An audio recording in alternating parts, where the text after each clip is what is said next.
The courtroom was packed, the air thick with tension.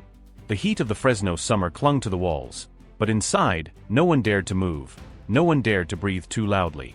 Every eye in the room was fixed on the man sitting high above them, the man who held the power to decide another's fate. Judge Malcolm Brewer sat tall, his face carved from stone, betraying no emotion.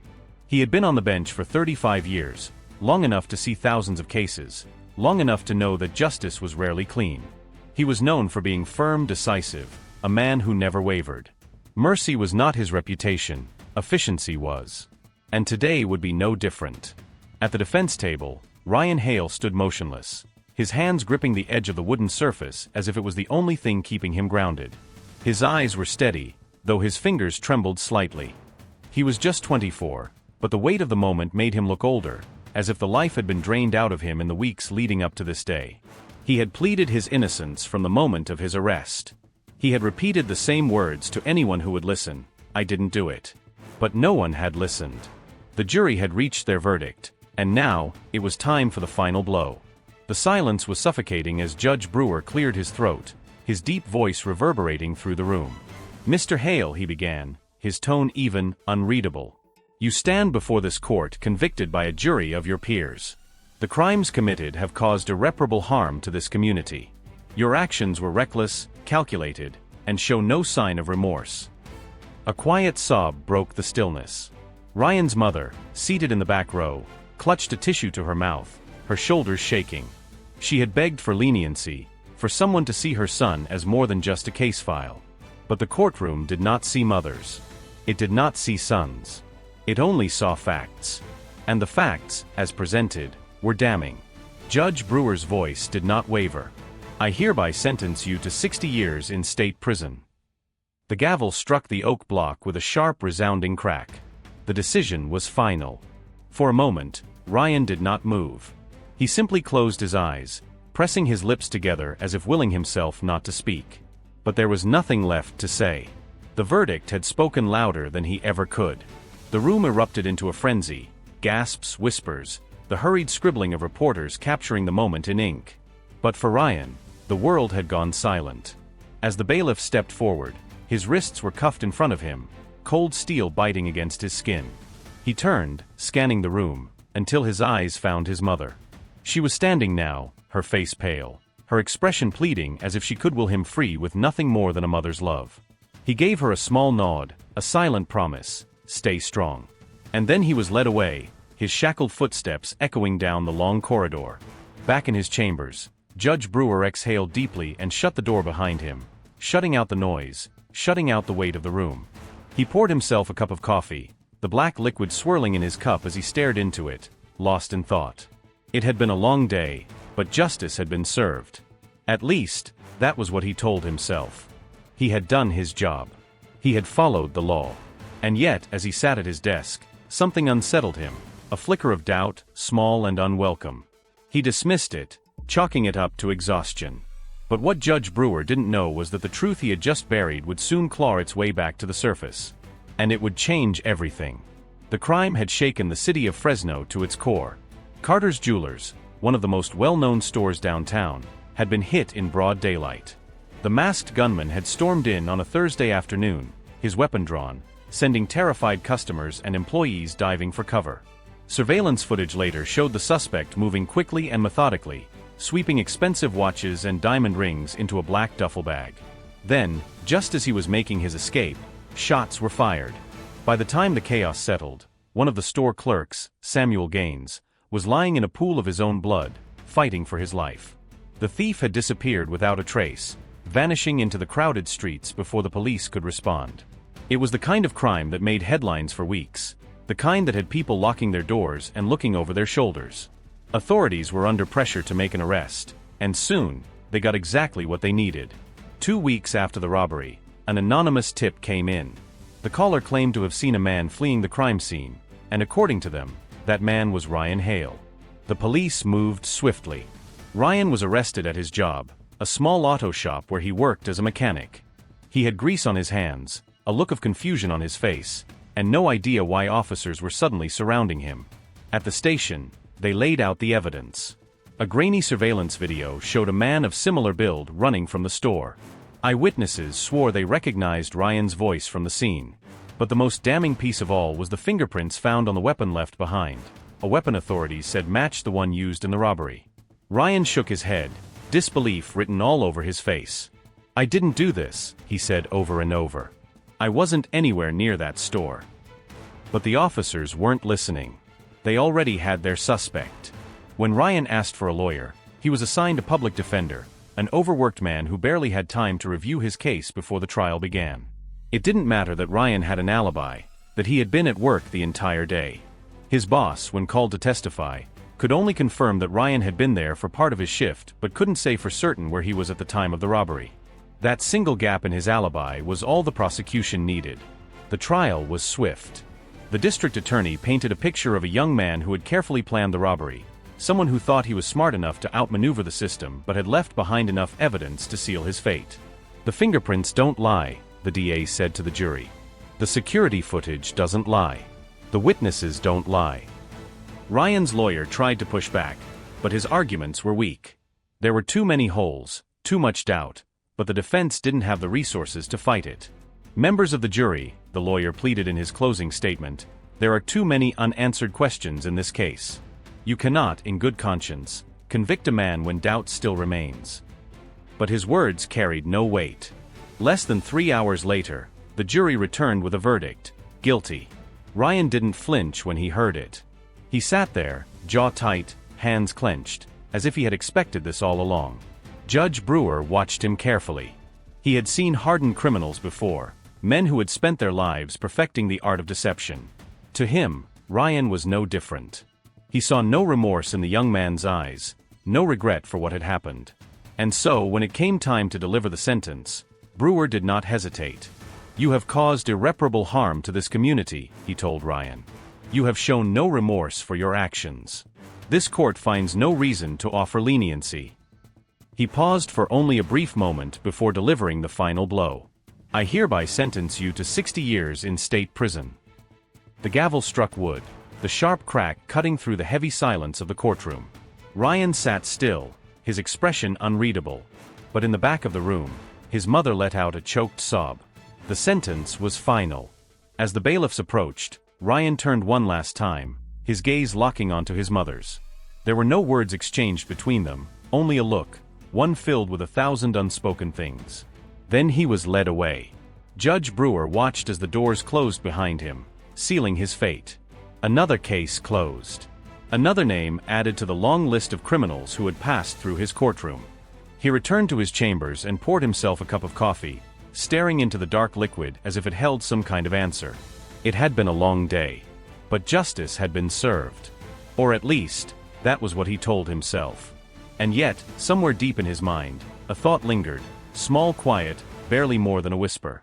What if I was wrong? But he pushed it aside, dismissing it as nothing more than exhaustion. What Judge Brewer didn't realize was that the truth, the very truth he had just sentenced to die, was about to rise again. And it would change everything. Judge Malcolm Brewer sat in his study, the warm glow of his desk lamp casting long shadows across the stacks of case files and legal briefs. It had been a long day, longer than most. But retirement had been on his mind lately, and he figured a few more late nights wouldn't make much difference. The routine was familiar. Pour a cup of coffee, flip through reports, sign off on paperwork that would soon be filed away and forgotten. But tonight, something caught his eye. He was reviewing a case about alleged police misconduct when an evidence log from a prior investigation landed in his hands. His gaze skimmed over the list of confiscated items, stolen goods, drug paraphernalia, firearms, until something stopped him cold. A gun. The serial number. The description. The scratches on the barrel. It was the same gun used in the Carter's Jewelers robbery, the very case he had sentenced Ryan Hale for. But there was one glaring, impossible detail. This gun had been seized by police 2 days after the robbery. Brewer's breath caught in his throat. That meant one of two things. Either someone had put a duplicate gun in Ryan Hale's hands, an unlikely coincidence, or the weapon used in the crime had never actually been in his possession to begin with. He leaned forward, flipping through the documents again, this time more carefully. The more he read, the more his stomach churned. The gun had been booked into evidence by an officer from an entirely different investigation. That meant it had been in police custody before it was ever presented as evidence against Ryan.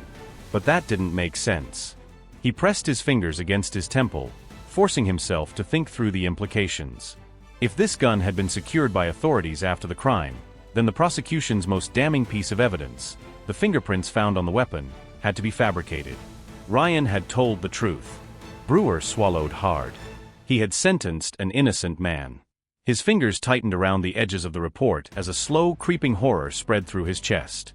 He had seen wrongful convictions before, heard about evidence being mishandled, but never had he been the one to hand down the sentence. He sat in silence for several moments, the only sound in the room the distant ticking of a clock. Then, he picked up his pen and underlined a name in the case report. Detective Lewis, the lead investigator in Ryan's trial. Brewer didn't like coincidences, and this was too big to ignore. The case against Ryan had leaned heavily on an anonymous tip, a tip that had conveniently placed him at the scene. But if the gun was false evidence, what were the chances that the tip had been, too? He turned back to the case file and found the record of the call. The number had been untraceable during the trial, dismissed as a burner phone with no way to identify the caller.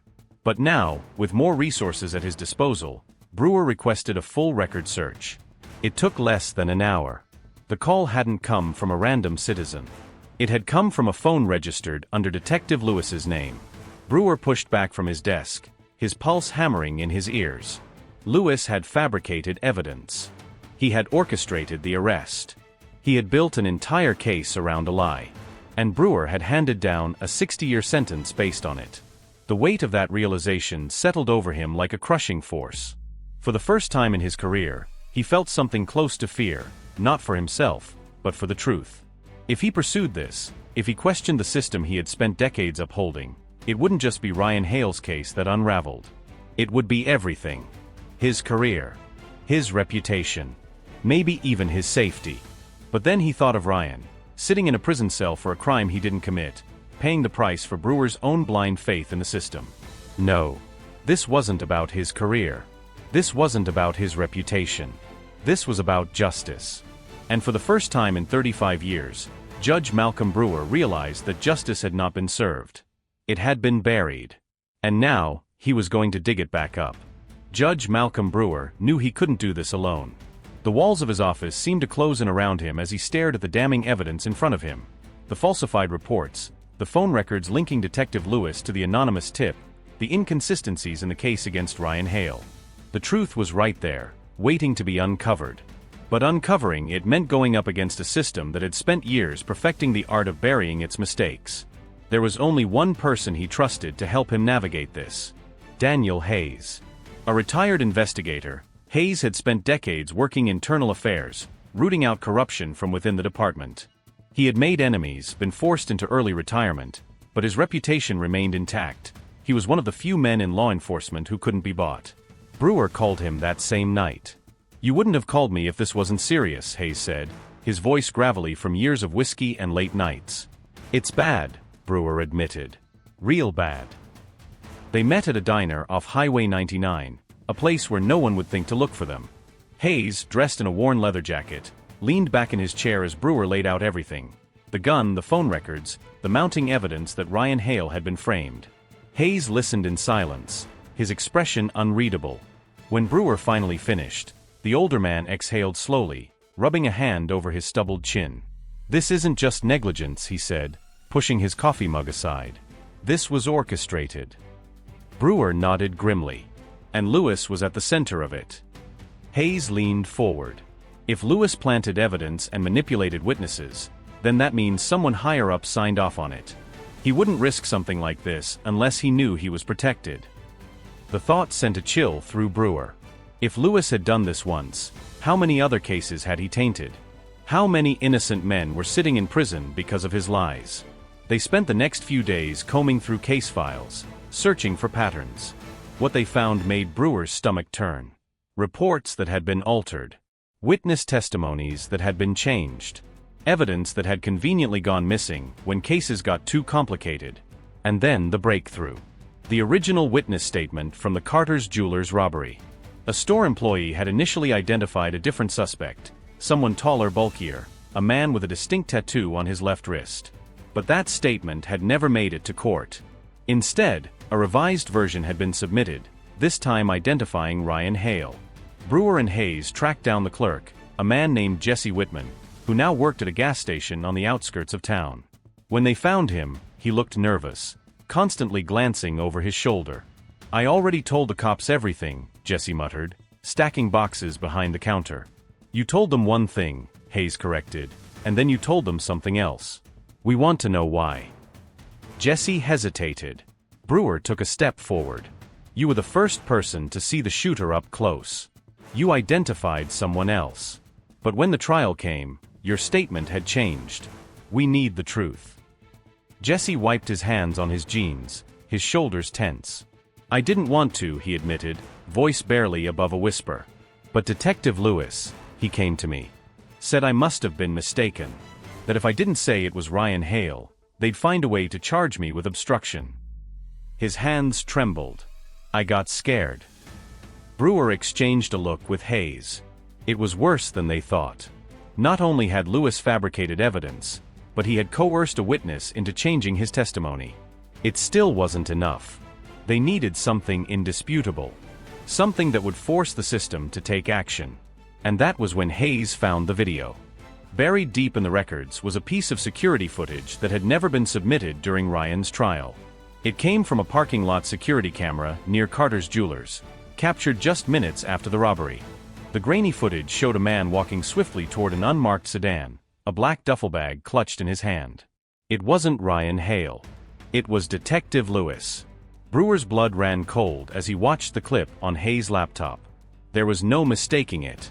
Lewis, the lead detective on the case, the same man who had built the prosecution's argument against Ryan Hale, was caught on camera leaving the scene of the crime with a bag full of stolen jewelry. It changed everything. Brewer shut the laptop, his hand steady despite the storm brewing inside him. "This isn't just a wrongful conviction," he said quietly. "This is a setup. And we're about to blow it wide open." Judge Malcolm Brewer knew what had to be done. The moment he and Hayes uncovered the security footage of Detective Lewis walking away from the scene of the crime with a bag full of stolen jewelry, there was no turning back. The truth was no longer just a suspicion, it was undeniable. Brewer wasted no time.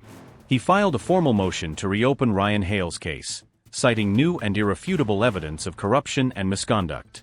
At the same time, he compiled every document, every altered report, every coerced statement, and every shred of proof they had found and submitted it directly to the Department of Justice. Once the motion was made public, the storm hit. News outlets seized the story, broadcasting headlines that sent shockwaves through the legal community. Fresno judge reopens case amid allegations of police corruption. New evidence suggests convicted man may be innocent, and the real criminal is a cop. The public was in an uproar. People who had never even heard of Ryan Hale before now demanded justice. Civil rights organizations called for immediate action. The pressure was mounting by the hour. But not everyone saw Brewer as a hero. Within days, the backlash began. Colleagues he had worked with for years suddenly stopped returning his calls. Friends in the legal system distanced themselves, unwilling to be caught in the fallout of what was shaping up to be one of the biggest scandals in Fresno's history. And then came the threats. They started as anonymous phone calls. At first, just the length on the other end of the line. Then, a low voice muttering warnings. "Drop it, Judge. Walk away." Then his tires were slashed. His mailbox was smashed in. A brick was thrown through his window late one night, shattering glass across his living room floor. The message was clear: stop. Or else. Brewer sat in the wreckage of his home, his heart pounding, his fists clenched. He had spent decades upholding the law, believing in the system. But now, that very system was trying to silence him. He wasn't going to let them. Not this time. The day of the hearing arrived, and the courtroom was packed. Reporters lined the back rows, cameras flashing as Brewer took his seat. Across the room, Ryan Hale sat in his prison jumpsuit, thinner than before but sitting tall, his eyes fixed straight ahead. At the front, Detective Lewis stood with his attorney, his expression unreadable. But Brewer could see it, the tightness in his jaw, the flicker of unease behind his eyes. He knew what was coming. The judge presiding over the hearing gave Brewer the floor. He stood, his voice steady, his years of courtroom experience anchoring him. "Your Honor," he began, "this court was led to believe that Ryan Hale was guilty of armed robbery and attempted murder. The evidence was overwhelming: witnesses, forensic proof, a confession made under legal counsel." A pause. "But what if I told you that every single piece of evidence used in this case was manipulated? That the witnesses were threatened, the forensic proof was fabricated, and that the very officer who built this case, Detective Lewis, was not just responsible for a wrongful conviction but was the real perpetrator of this crime?" The courtroom erupted into murmurs, whispers of disbelief rippling through the crowd. Brewer gestured to the court clerk. The lights dimmed slightly as the security footage played on the screen at the front of the room. The grainy video showed a man exiting a building just minutes after the robbery. He walked quickly, avoiding eye contact, carrying a black duffel bag filled with stolen jewelry. He glanced over his shoulder before getting into an unmarked car. The camera zoomed in. The entire courtroom gasped. It was Detective Lewis. A heavy silence fell over the room. The weight of what they had just seen hung in the air like a thick fog. Across the room, Lewis's face drained of color. His lawyer whispered something furiously in his ear, but it was too late. "Your Honor," Brewer continued, "this is the man who not only investigated Ryan Hale but also testified against him. This is the man who planted evidence, fabricated statements, and ensured an innocent man went to prison for a crime he did not commit." The presiding judge sat back, exhaling sharply. "Does the prosecution have anything to say?" The district attorney stood, shifting uncomfortably. "Given the new evidence, we have no choice but to recommend the immediate overturning of Ryan Hale's conviction." Ryan's mother let out a choked sob. Brewer turned his gaze to Ryan, who sat frozen in his seat, as if afraid to believe what he had just heard. Then the words that changed everything. "Ryan Hale," the judge announced, "you are hereby declared a free man." The courtroom exploded in applause, reporters scrambling to capture the moment, people rising to their feet as Ryan dropped his head into his hands. Brewer watched as Ryan's mother rushed forward, pulling her son into the tightest embrace she had ever given him. It was over. Or at least, this part was. As officers stepped forward, placing Detective Lewis in handcuffs, Brewer caught the man's eyes one last time. "You don't know what you've started," Lewis hissed. Brewer held his gaze. "Yes, I do," he said. "I started justice." The fallout was immediate and far-reaching. The moment the courtroom doors swung open after Ryan Hale's exoneration, the story spread like wildfire. Headlines flashed across every major news outlet, anchors spoke in urgent tones, and social media erupted with outrage. A broken system, how an innocent man spent years behind bars for a crime he didn't commit. Detektive exposit. Hoher korrupt Kopf fremd an innocent Mann. Judge Brewer takes a stand, the case that could change everything. The entire country was watching. Ryan's wrongful conviction wasn't just an isolated incident, it was a symptom of a larger disease, a justice system that had allowed men like Detective Lewis to operate unchecked. Now, that system was cracking under the weight of its own corruption. Investigations were launched.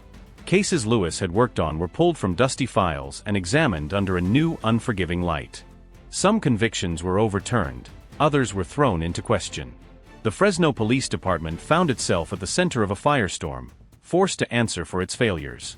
And Detective Lewis? He wasn't just disgraced. He was arrested, charged with multiple counts of evidence tampering, witness intimidation, obstruction of justice, and perjury. The very system he had manipulated for years was now turning against him. But while the world focused on the downfall of a corrupt officer, another story was unfolding, one that mattered even more. Ryan Hale, once branded a criminal, was now a free man. The first few days after his release felt surreal. The sky looked different. The air smelled different. Even the simple act of walking down the street without shackles around his wrists felt foreign. He had spent years waking up behind concrete walls, hearing metal doors clang shut behind him. Now he stood in the open, no bars, no chains, just possibilities stretching out before him. But freedom came with a heavy burden. People asked him if he was angry, if he wanted revenge, if he resented the years that had been stolen from him. And the truth was, he had been angry. In those long nights, locked away for something he hadn't done, he had let the anger consume him. But anger was a fire that never satisfied, it only left ashes. Ryan didn't want ashes. He wanted change. So he made a decision. Instead of letting the past break him, he would use it to build something better. He dedicated himself to helping others who had been wrongfully convicted, becoming a fierce advocate for justice reform. He spoke at universities, met with lawmakers, and worked with organizations that fought for those who had no voice. Because he knew what it was like to be silenced. And he refused to let it happen to anyone else. As for Judge Brewer, he had spent most of his career believing in the system, trusting that justice was absolute. But this case had changed him. He could no longer be the man who blindly followed the rules, assuming they were fair. Justice wasn't a machine. It wasn't a set of laws written in stone. Justice was a fight. And it required people willing to stand up, willing to push back, willing to risk everything to uncover the truth. Some called him a hero. Others called him a traitor. But Brewer didn't care. He knew he had done the right thing. He knew he would spend the rest of his career fighting to make sure another Ryan Hale never happened again. Because the truth was simple. The justice system wasn't perfect. It made mistakes. It was flawed. But it could be better. And it would be, if enough people had the courage to demand it. If this story has moved you, if it has made you question the world we live in, consider supporting organizations that fight for the wrongfully convicted. Because justice isn't just something that happens in a courtroom. It's something we must all fight for. Justice is not a destination. It is a battle, a relentless fight waged by those willing to stand against the tide, even when the world tells them to stay silent. Ryan Hale's story did not end the day he walked free. It was only the beginning. His name would forever be a reminder of how fragile justice could be, how easily it could be manipulated, twisted, and used as a weapon against the innocent. But it would also be a reminder of something far greater, the power of truth, and the courage of those willing to uncover it. Judge Malcolm Brewer had spent decades believing in the system, trusting that the law would always lead to justice. He had sat in countless courtrooms, listened to testimonies, weighed evidence, and handed down sentences with the conviction that he was doing the right thing. But he had been wrong. The system had cracks that men like Detective Lewis had learned to exploit. And for the first time in his career, Brewer had seen just how deep those cracks ran. He could have walked away. He could have ignored that flicker of doubt the day he signed Ryan's sentencing papers. He could have told himself that he had simply followed the law, that it wasn't his responsibility to question the verdict. But justice isn't about following the rules, it's about questioning them when they no longer serve the truth. It took courage for Ryan to survive years of wrongful imprisonment. It took courage for Brewer to admit his mistake and fight to undo it. It took courage for Daniel Hayes to dig into the corruption that had been hidden in plain sight for years. Because justice is not upheld by those who sit idly by. It is upheld by those who stand, even when they stand alone. Some called Brewer a hero. Others called him a fool. Some said he had weakened the justice system by exposing its failures. But the truth? The truth was that justice had never belonged to those in power. It had never been about the men in robes, the officers in uniform, or the lawyers who built airtight cases. Justice had always belonged to the people who fought for it. And sometimes, justice needed people like Brewer, people who were willing to break the system in order to fix it. Ryan's case was just one. How many others were still waiting for someone to listen? How many innocent men still sat behind bars, trapped in a world that had already forgotten them? This was not the end of the fight. It was only the beginning. If this story made you think, don't just scroll away, take action. Like this video to help spread awareness. Share it with your friends and family, because conversations spark change. Comment below and tell who es your two cooks. Have you ever witnessed an abuse of power? Let's talk about it. Follow our channel for more powerful real-life stories. And turn on notifications so you never miss an update. Change starts with awareness. Awareness starts with you. Be part of the movement.